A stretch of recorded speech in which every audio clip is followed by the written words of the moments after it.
जय गुरु जी संगत जी गुरु जी के डिवाइन कॉल सत्संग प्लेटफॉर्म में आप सभी गुरु परिवार का हार्दिक स्वागत है। शुक्राना गुरु जी महाराज का कि उन्होंने ये सेवा मुझे दी कि मैं आप सभी गुरु परिवार के समीप आके गुरु जी के कल्याण महिमा अनुभव का वर्णन कर पा रही हूँ। अनंतम शुक्राना मेरे गुरु जी महाराज का। साथ संगत जी, जिंदगी कभी कभी ऐसा अंधेरा दिखा देती है कि इंसान जीते जी मरने लगता है। आज मैं आपको एक ऐसी संगत आंटी का सत्संग सुनाने जा रही हूँ जो हर तरफ से टूटी हुई थी, हर रोज मौत की दहलीज पर जी रही थी। संगत जी, यकीनन आज का सत्संग बहुत ही प्यारा और ब्लेसिंगफुल है। तो मेरी विनती है आप सभी से कि आप सत्संग को अंत तक सुने, ध्यान से सुने और पूरा सुने। सत्संग का मतलब सत्य का संग होता है, ये मैं हर सत्संग में आपको बताती हूँ। और सत्संग की प्राप्ति जभी होती है जब गुरु कृपा होती है। हम सभी बड़े भाग्यशाली हैं कि हमें गुरु कृपा से सत्संग सुनने का और शेयर करने का सौभाग्य मिल रहा है। साथ संगत जी, बिना गुरु कृपा के हम कोई भी सत्संग शेयर नहीं कर पाते। हमें बहुत अपने आप पे गर्व महसूस होना चाहिए कि हम गुरु परिवार की संगत का हिस्सा है। तो प्लीज़ बिना स्किप के सत्संग को सुनिएगा। और अगर आप भी अपने सत्संग अनुभव शेयर करना चाहते हैं तो हिंदी में साफ राइटिंग में आप अपना सत्संग लिखकर हमारी जीमेल आईडी पर सेंड कर सकते हैं, ताकि आपके द्वारा सुनाए गए सत्संग से जो भी गुरुजी महाराज की नई जुड़ने वाली संगत होगी उन्हें गुरुजी के कल्याण महिमा अनुभव के बारे में ज़्यादा से ज़्यादा पता चलेगा। और संगत जी, अगर सत्संग आपको पसंद आए तो आप इसको लाइक कीजिएगा, चैनल को सब्सक्राइब कीजिएगा, वीडियो को ज़्यादा से ज़्यादा संगत में शेयर ज़रूर कीजिएगा और बेल आइकन दबाना बिल्कुल भी नहीं भूलिएगा, क्योंकि जब भी कोई लेटेस्ट सत्संग आएगा उसका नोटिफिकेशन आपके पास आएगा। साथ संगत जी, अपनी हाजिरी कमेंट्स बॉक्स में जय गुरु जी लिख के या शुक्राना गुरु जी लिख के ज़रूर लगाया कीजिए, क्योंकि जब हम जय गुरु जी निकालते हैं मुख से या फिर शुक्राना गुरु जी निकालते हैं तो उस समय हमारी हाजिरी गुरु जी के चरणों में लगती है। तो इस बात को बिल्कुल ध्यान रखा कीजिए कि जाने अनजाने ही सही हम गुरु जी का शुक्राना कर पा रहे हैं हर एक उस चीज़ के लिए। तो प्लीज़ इस चीज़ को बहुत ध्यान में रखिए और कमेंट्स बॉक्स में ज़रूर लिखिए जय गुरु जी, शुक्राना गुरु जी। तो चलिए संगत जी, चलते हैं गुरु जी महाराज के सत्संग की ओर। सत्संग शुरू करने से पहले करते हैं गुरु जी का मंत्र जाप। ओम नमः शिवाय, शिव जी सदा सहाय। ओम नमः शिवाय, गुरु जी सदा सहाय। जय गुरु जी। संगत जी, मेरा नाम रीना है और मैं दिल्ली के लक्ष्मी नगर की रहने वाली हूँ। संगत जी, सबसे पहले गुरु जी का शुक्राना करती हूँ, सारी संगत जी को जय गुरु जी बोलती हूँ और गुरु जी का लख लख बारंबार शुक्राना इसलिए करती हूँ कि मुझे इतना सुंदर, इतना प्यारा गुरु परिवार दिया, जिसने हर एक मोड़ पर, हर एक समय मुझे सपोर्ट करा, सहारा दिया और हमेशा गुरुजी के होने का एहसास कराया। तो शुक्राना गुरुजी। संगत जी, मेरी जर्नी गुरुजी महाराज के साथ 2014 में शुरू हुई थी। 2014 से मैं गुरुजी के चरणों से जुड़ी हुई हूँ। मालिक की इतनी दया रही है, इतनी कृपा रही है कि जब से उन्होंने मुझे अपने चरणों से जोड़ा है, अपनी शरण में लिया है, तब से मुझे कहीं भी इधर उधर भटकने की ज़रूरत ही नहीं पड़ी। वो कहते हैं ना कि सारे तीर्थ धाम गुरुजी आपके चरणों में। तो मेरे जितने भी तीर्थ धाम हैं, जितने भी मुझे चारों धाम की यात्रा करनी है, वो मैं गुरुजी के बड़े मंदिर में जाके करती हूँ। यकीनन संगत जी, जब भी मैं गुरुजी के बड़े मंदिर जाती हूँ या डुगरी धाम जाती हूँ तो मुझे ये महसूस होता है कि मैं चार धाम की यात्रा करके लौटी हूँ और मुझे फ़ील होता है कि इस चार धाम की यात्रा का फल गुरुजी मुझे अपनी ब्लेसिंग्स के रूप में दे रहे हैं। क्योंकि संगत जी, गुरुजी के दरबार चाहे डुगरी धाम हो, चाहे बड़े मंदिर हो, गुरुजी की इच्छा के अनुसार जाता है, गुरुजी की मर्ज़ी के अनुसार पहुँचता है। तो इससे बड़ी और ब्लेसिंग्स क्या हो सकती है कि मालिक हमें ये मौका दे रहे हैं। नहीं तो आज की डेट में बहुत संगत ऐसी हैं जो अभी तक गुरुजी के दरबार नहीं पहुंची हैं, ना जन्म स्थान पहुंच पाई, ना बड़े मंदिर पहुंच पाई। क्योंकि शायद उनका बुलावा नहीं आया और मैं और हम सभी संगत इतनी भाग्यशाली हैं कि न जाने कितने बार हम गुरुजी के जन्म स्थान और बड़े मंदिर होकर आए हैं। तो ये सौभाग्य हमें मिला है, तो इसके लिए गुरुजी का बहुत शुक्राना। गुरुजी से जुड़ने से पहले संगत जी, मेरे घर का माहौल इतना बोझिला था कि जैसे दीवारें भी रो रही हों। मेरे हस्बैंड का व्यापार डूबा हुआ था, कर्जा चढ़ा हुआ था। बेटा संगत जी गलत संगत में फंस गया था, शराब सिगरेट रात रात भर घर से गायब। ये बुरे हाल हमारे हो गए थे। मेरे हस्बैंड का बार बार मुझे यही कहना था कि ये तुम्हारी परवरिश का नतीजा है जो आज हमारा बेटा इन गलत आदतों में पड़ा है। संगत जी, और आप औरतों की तो हालत जानते ही हो। जब अपने घर का माहौल बिगड़ते हुए देखती है ना, तो वो सिर्फ अपने आप को ही कोसती है और यही कहती है कि आखिर मेरे जीवन में ऐसा क्यों? मेरा घर परिवार तिनके तिनके की तरह मैंने समेटा और आज बिखर रहा है। बेटा जब से कॉलेज जाने लगा, तब से वो इतनी गलत आदतों में पड़ा संगत जी कि मैं उसे जितना भी रोकती वो उतना कहीं ज़्यादा सिगरेट शराब पीने लग गया। दिन पर दिन हालत ख़राब होती जा रही थी। संगत जी, हस्बैंड रोज़ मुझे यही कहते थे कि तुम्हारी गलती है, तुमने कभी बच्चे पे ध्यान नहीं दिया। संगत जी, एक माँ क्या करेगी आप मुझे ये बताओ? वो घर सँभाल सकती है, परिवार सँभाल सकती है, ज़रूरतों की चीज़ें पूरी कर सकती है, थोड़ा बहुत बाहर का भी कर सकती है, लेकिन किसी के पीछा नहीं कर सकती। चाहे वो बच्चा हो, चाहे वो पति हो, चाहे कोई भी हो। वो किसी का पीछा नहीं कर सकती और एक औरत ही नहीं, कोई भी किसी का पीछा नहीं कर सकता। मेरा बेटा कहाँ जा रहा है, कहाँ नहीं जा रहा है, मैं कहाँ तक पीछा करती। मुझे तो बस यही पता था कि सुबह कॉलेज के लिए निकलता है और शाम को कॉलेज से घर आता है। इस बीच वो पढ़ रहा है या कुछ गलत काम कर रहा है, मैं कैसे अनुमान लगाऊं? क्योंकि घर में तो नॉर्मली ही रहता था। संगत जी, पता मुझे जब लगा, जब उसने एक रात को मुझे कहा कि मम्मा मैं आज आऊँगा नहीं, मेरे फ्रेंड के यहाँ बर्थडे पार्टी है। तो मेरे हस्बैंड को भी उनके ही घर जाना था पार्टी में।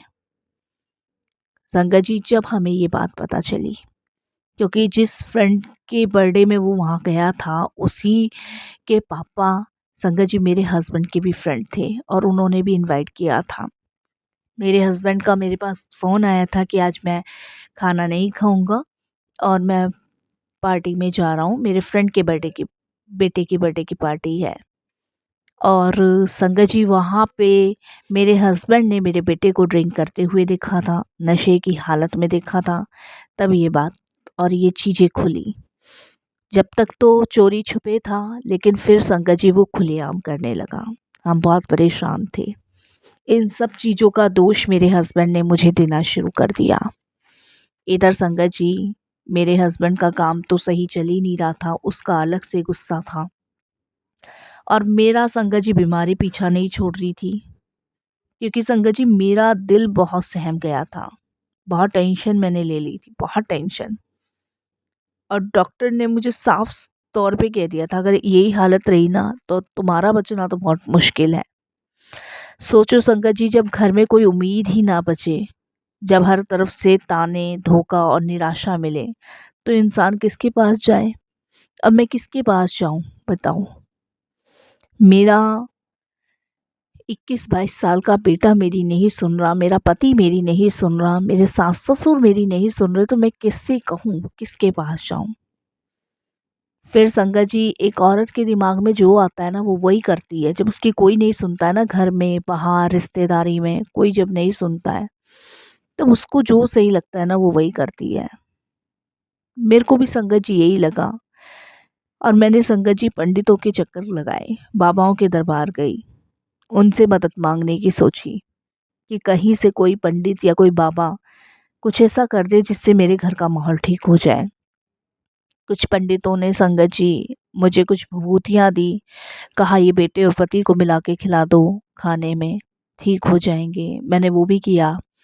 किसी ने कोई ताबीज़ मेरे घर के दरवाजे पे बांधने को दिया, मैंने वो भी किया, बहुत सारा मैंने किया। जैसा पंडितों ने बताया ग्रह दोष शांति के लिए वो भी किया। कुछ बाबाओं ने ऐसा कुछ करके दिया जिसे मैंने किया, पर कहीं कुछ राहत नहीं मिल रही थी। दिन पर दिन चीज़ें बिगड़ रही थी। कुछ फ़र्क लगता भी था तो फिर से वही सब चीज़ें हो जाती थी। संगत जी, अब मैं थक चुकी थी। पैसे तो पैसे जा रहे थे लेकिन कहीं कोई फ़र्क नहीं पड़ रहा था। इधर हस्बैंड का काम इतना डूबता चला जा रहा था कि दिन प दिन वो चिड़चिड़ी, गुस्सा, और संगत जी यहाँ बेटा इतना बिगड़ रहा था कि ना बाप को बेटे से कोई मतलब था, ना बेटे को बाप से कोई मतलब नहीं था। इन दोनों को देख-देख कर संगत जी मैं टेंशन और डिप्रेशन में थी। मैं बहुत परेशान थी। मेरे को समझ नहीं आ रहा था मैं क्या करूँ क्या नहीं। मैंने हर नामुमकिन चीज़ को संभव करने की कोशिश करी पर नहीं कर पा रही थी। आखिरी में संगत जी मैंने भगवान का दरवाज़ा खटखटाया और मैंने भगवान से कहा, भगवान अगर आप हो तो हमें बचा लो, वरना मेरी ज़िंदगी तो ऐसे ही ख़त्म कर देंगे ये बाप बेटे दोनों। क्योंकि बाप बेटे को नहीं देख रहा, ना बेटा बाप को देख रहा, किसी को कोई मतलब नहीं, और संगत जी दोनों एक दूसरे के दुश्मन बन चुके। क्योंकि मेरे हस्बैंड ने जब उसको पकड़ा ड्रिंक वगैरह करके, मेरे हस्बैंड ने वहाँ उसको मारा, और उसकी वजह से मेरे बेटे के अंदर इतना आक्रोश आ गया कि उसने मेरे हस्बैंड से बातचीत करना सब बंद कर दिया। और खुलेआम उसने कहा मैं तो पीऊँगा, मैं तो खाऊँगा, मैं तो ये करूँगा, वो करूँगा। उसे कोई फ़र्क नहीं पड़ रहा था। इधर संगत जी मेरे हस्बैंड ने मेरे बच्चे का खर्चा भी बंद कर दिया। इधर मेरा बेटा बिगड़ रहा है, इधर मेरे हस्बैंड, मैं करूँ तो करूँ क्या? और इन सब का दोष मेरे सास-ससुर ने मेरे सर पे मढ़ दिया कि सब करता-धरता तेरी ही वजह से इस घर में ये सब हुआ है। ना पति पे ध्यान दिया, ना बच्चे पे ध्यान दिया। मैं क्या करूँ संगत जी, मैं क्या ध्यान दूँ? मुझे आप खुद बताओ, मेरी जगह अपने आप को रख के देखो। आपका पति क्या कर रहा है? आपका बेटा कहाँ जा रहा है? आप कितना पीछा करोगे? मैंने संस्कार में संगत जी कोई कमी नहीं छोड़ी अपने बच्चे के। जो संस्कार हर माँ देती है वही मैंने भी दिए। अब इस बीच में मेरा बेटा कॉलेज में क्या कर रहा है क्या नहीं, मैं कैसे पता लगाऊं? संगत जी पति क्यों, क्या कर्जा ले रहे हैं क्या नहीं, मेरे पास कोई हिसाब किताब ही नहीं होता था। मेरे को तो संगत जी सिर्फ घर में काम करने के लिए छोड़ रखा था। ये आया तो इसका खाना बना दिया, ये आया तो इसके कपड़े धो दिए, ये आया तो उसका वो कर दिया, बस इससे ज़्यादा कोई नहीं। मायके में कहने को दोनों भाई थे, लेकिन वो भाई अपने होते हुए भी पराए थे। उन्हें कोई मतलब ही नहीं था मेरी ज़िंदगी से। संगत जी हार चुकी थी, टूट चुकी थी, परेशान हो चुकी थी। पता नहीं शायद भगवान को मेरे ऊपर दया आ गई, भगवान को मेरे ऊपर कृपा आ गई। संगत जी शायद मेरे पिछले जन्मों के थोड़े से पुण्य के वो फल थे जो मेरे सामने आ गए गुरुजी के रूप में। मेरी एक जान पहचान की आंटी हैं, और उनके साथ मैंने ये बात शेयर करी। जब उन्होंने मेरी हालत देखी तो उन्होंने मुझे यही कहा कि होता क्या जा रहा है। मैंने उन्हें सारी बात शेयर करी तो मैंने उनको ये भी बताया कि मैं बहुत बाबा चक्कर काट चुकी हूँ, अब मैं कहीं नहीं जाऊँगी। उन्होंने कहा तुम्हें मैं एक जगह ले चलूँगी, सिर्फ तुम वहाँ चलो और देखना सब ठीक हो जाएगा। तुम इस बात को खुद मानोगे कि हाँ, इधर जाके मुझे राहत मिली, मेरा सब कुछ बदल गया। मैंने संगत जी उनको मना किया और मैंने ये कहा मैं थक चुकी हूँ, मैं कहीं नहीं जाना चाहती। उन्होंने मुझे फिर कहा एक बार चल के देख। फिर मैंने कहा चलो एक बार जाने में तो कोई हर्ज नहीं है, चलती हूँ। और इसी तरह पहली बार संगत जी मैंने गुरुजी के दरबार में कदम रखा।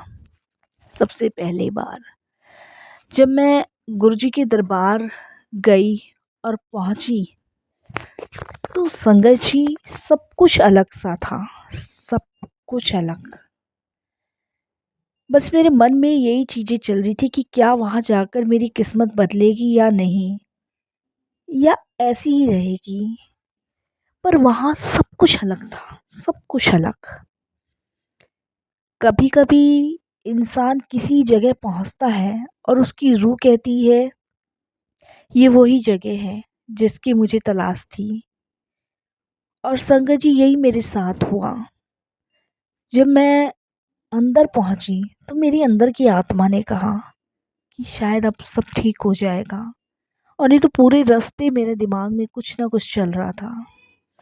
जैसे ही संगत जी मैं बड़े मंदिर पहुंची, वहाँ की महक, वहाँ शब्द कीर्तन मुझे इतनी शांति दे रहे थे कि मेरा दिल झंझोर गया। इतना सुकून मैंने किसी मंदिर, गुरुद्वारे कहीं नहीं सुना जो मैंने गुरुजी के यहाँ महसूस किया, और जो वहाँ के शब्द बानी चल रहे थे वो मैंने सुने। संगत जी, वहाँ बैठते ही अचानक मेरी आंखों से आंसू बहने लगे। लेकिन ये आंसू दर्द के नहीं थे, ये शायद शांति सुकून के थे। एक होता है ना संगत जी, की दर्द के आंसू निकलना, दुख के आंसू निकलना, परेशानी के आंसू निकलना। पर ये आंसू ऐसे निकल रहे थे जैसे मुझे पता नहीं कितने महीनों, कितने सालों बाद सुकून मिला है, शांति मिली है। मैंने माथा टेका, लंगर किया, जैसे आंटी ने बताया वैसे मैंने किया, और वहाँ से घर आई। और सबसे बड़ी बात देखो संगत जी की, वहाँ से आके मुझे बहुत शांति सुकून मिला, जबकि मेरे घर में इतनी कलेश थी ना कि और कोई औरत तो 1 मिनट नहीं टिक पाती। उसी रात संगत जी मैंने गुरुजी का एक ड्रीम देखा। उस ड्रीम में संगत जी एक दिव्य स्वर निकला, और सामने गुरुजी मुझे कह रहे हैं कि तू चिंता मत कर, सब ठीक हो जाएगा, फिक्र मत कर। और सच में संगत जी धीरे धीरे बदलाव शुरू हुआ। संगत जी, एक दिन अचानक से मेरे बेटे के कुछ दोस्त मेरे घर आए, और उन्होंने मेरे बेटे के बारे में पूछा। इससे पहले संगत जी मैं कुछ बोलती, मेरा बेटा अंदर से आता है और वो ये कहता है उनसे कि मुझे कहीं नहीं जाना है और मेरे यहाँ आने की ज़रूरत नहीं है। ये वही दोस्त थे संगत जी जिन्होंने मेरे बेटे को गलत संगत में डाला था। मैं बेटे की शक्ल देखती रह गई, और संगत जी उसके दोस्त वहाँ से चले गए। मैंने अपने बेटे से पूछा भी कि आज ऐसा क्यों किया तुमने, तो उसने मुझे यही जवाब दिया कि अब मैं बदलना चाहता हूँ, ये सब छोड़ना चाहता हूँ। ये कह के वो अपने कमरे में चला गया। मैंने वहीं खड़े खड़े गुरुजी का शुक्राना किया कि शुक्राना गुरुजी। उस समय मेरी आंखों से बहुत आंसू निकले। संगत जी, उसने मुझे खुद कहा कि मम्मी अब मैं उन दोस्तों के साथ नहीं जाऊंगा, कभी नहीं जाऊंगा।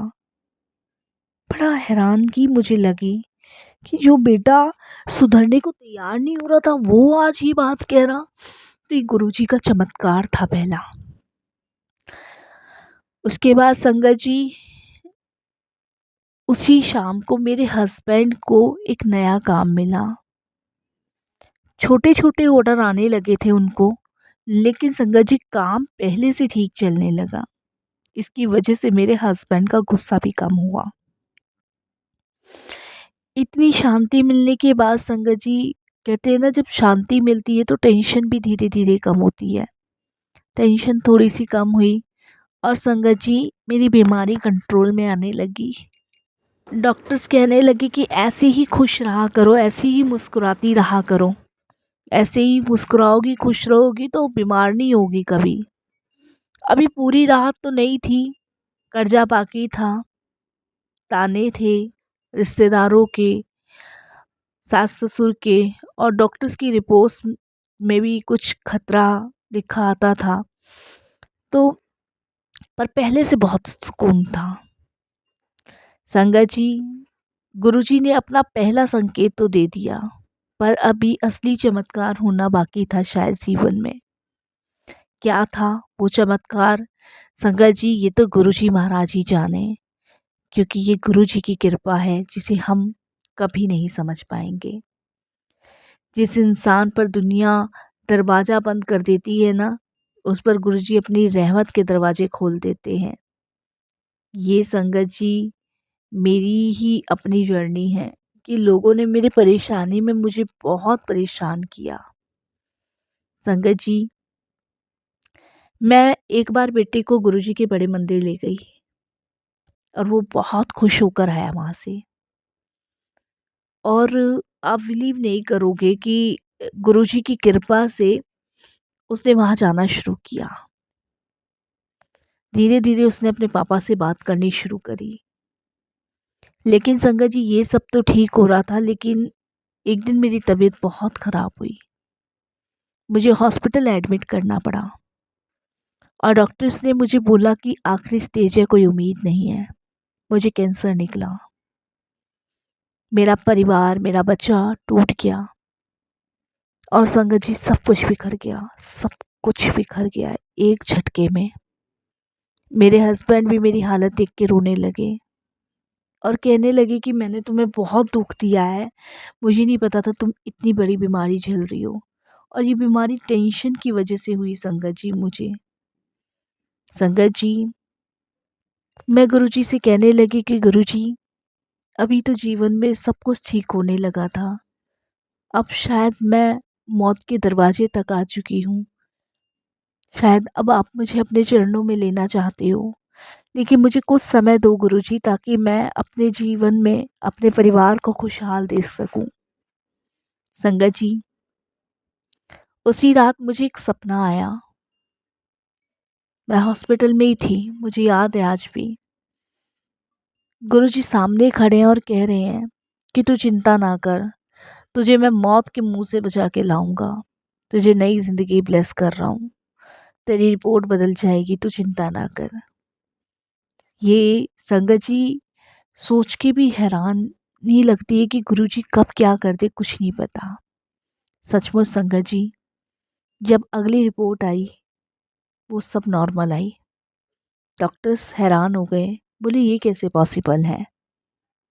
उनको लगा कि शायद पहली रिपोर्ट में कुछ गलती हो गई थी, कैंसर नहीं था। लेकिन संगत जी, कैंसर था मुझे, ये गुरुजी ने रिपोर्ट चेंज की थी। डॉक्टर्स को यही लगा कि शायद रिपोर्ट्स में कुछ गड़बड़ हुई है, लेकिन रिपोर्ट्स वो ठीक थी पहली वाली, इसे बदला गुरुजी ने था। इसके बाद संगत जी, सब कुछ बदल गया। बेटा पढ़ के इस समय अच्छी जॉब कर रहा है, हस्बैंड का काम चल रहा है, और मैं जो मरने की कगार पे थी संगत जी, आज गुरुजी के आगे बैठ के गुरुजी की सेवा करती हूँ और कुछ नहीं करती। संगत जी, ये है गुरु कृपा। जहाँ मौत की छाया थी वहाँ जीवन खिला, जहाँ निराशा थी वहाँ उम्मीद जागी। गुरुजी ने मेरे परिवार को अंधेरे से उठाकर रोशनी में खड़ा किया। इसलिए संगत जी, कभी मत सोचना कि दुख बड़े हैं, हमेशा ये सोचना कि गुरुजी की कृपा बड़ी है, गुरुजी का दरबार बड़ा है, गुरुजी की मेहर बड़ी है। बस हमेशा शुक्राना करना। जय गुरुजी।